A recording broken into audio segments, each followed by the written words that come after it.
జనసమితి మంచిర్యాల జిల్లా ప్లీనరీ మాత్రం పట్టణంలో కొనసాగుతుంది. అసలు ఈ ప్లీనరీ ముఖ్య ఉద్దేశం ఏంది మనతో తెలుసుకునే ప్రయత్నం చేద్దాం. మనతో పాటు తెలంగాణ ఉద్యమ నేత జనసమితి అధ్యక్షులు ప్రొఫెసర్ కోదండరామ్ సార్ మనతో పాటు ఉన్నారు. చెప్పండి సార్, అసలు ఈ ప్లీనరీ ముఖ్య ఉద్దేశం ఏంటి?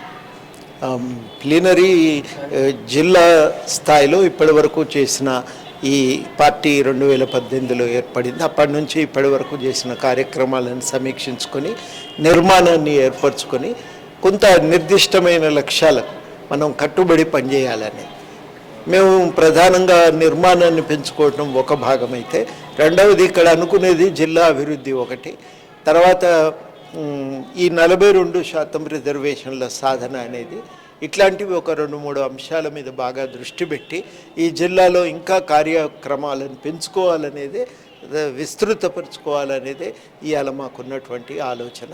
ఈ రెండుటి ద్వారా ఇక్కడ పార్టీ జనసమితిని పెంచాలి. జనసమితి ఎన్నికల్లో ఇవాళ ఉన్న వాతావరణంలో ఈ పైసలు కుమ్మరించి మనం గెలవటము అది సాధ్యం కాకపోవచ్చును గాక, కానీ ప్రజలకు అండగా నిలబడి వాళ్ళ సమస్యలను ఎప్పటికప్పుడు ఎజెండా మీదకి తెచ్చి వాటి పరిష్కారానికి పనిచేయటం అయితే సాధ్యమవుతుంది. అది మనం అయితే చెయ్యాలి. ఆ చేసే క్రమంలో ఎప్పుడో ఏదో ఒక స్థాయిలో మనం రాజకీయాలను ప్రభావితం చేయగలము. ఆ విధంగా ఎన్నికల్లో కూడా మనం ఇంకింత సమర్థవంతంగా పాల్గొనే అవకాశం కూడా కలుగుతుందని ఒక అభిప్రాయానికి వచ్చినాం.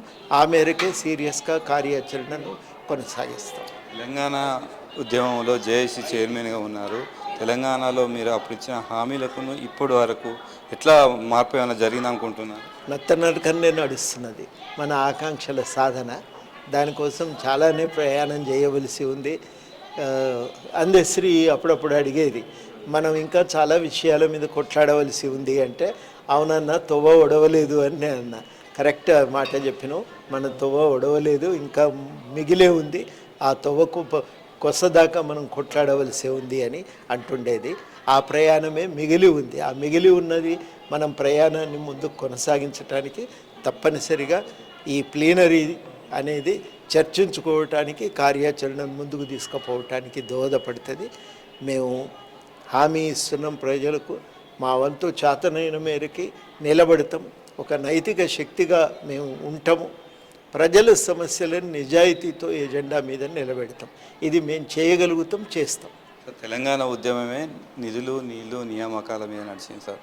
ఇప్పటికీ ఈ 10 ఏళ్ళ ప్రస్థానంలో ఎంతవరకు సఫలమైందండి? అవి ఎజెండా మీదకి మాత్రం బలంగా వచ్చినాయి. అదొకటి మనం చేయగలిగినాం, కానీ పరిష్కారానికి ఒక తొవ్వ పడలేదు. ఇంకా ఆ తొవ్వ పడాలి, పరిష్కారానికి అడుగులు పడాలి. అది చాలా కీలకం.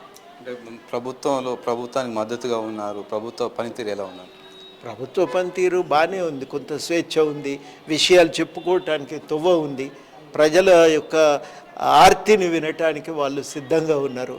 అది కదా ఇవాళ కొంత ఎవరం కోరుకున్న ప్రజాస్వామ్యంలో అదే కోరుకుంటాం. ఎవ్వరు కీర్తి కిరీటాలు కోరుకోలేదు, ఆడబోయేదో పదవులు కావాలని కోరుకోలేదు. ఎవరం కోరుకున్నా ఏంగితే అనుకున్నామంటే కొట్లాడి తెచ్చుకున్నాం కదా, అందరి సమస్యలు పరిష్కారం అయితే చాలు అని. ఆ పరిష్కారాలు ప్రతిపాదించటానికి, చర్చించటానికి ఒక అవకాశం దొరికింది. ఆ అవకాశాన్ని సద్వినియోగం చేసుకోవడానికి ప్రయత్నం చేస్తున్నాం. ఫైనల్గా జనసమితి తరఫున మీరు ప్రజలకు ఏం చెప్తారు? మాకు మద్దతుని ఇవ్వండి. తప్పనిసరిగా మీ అందరి సమస్యలను మేము లేవనెత్తే ప్రయత్నం చేస్తాం.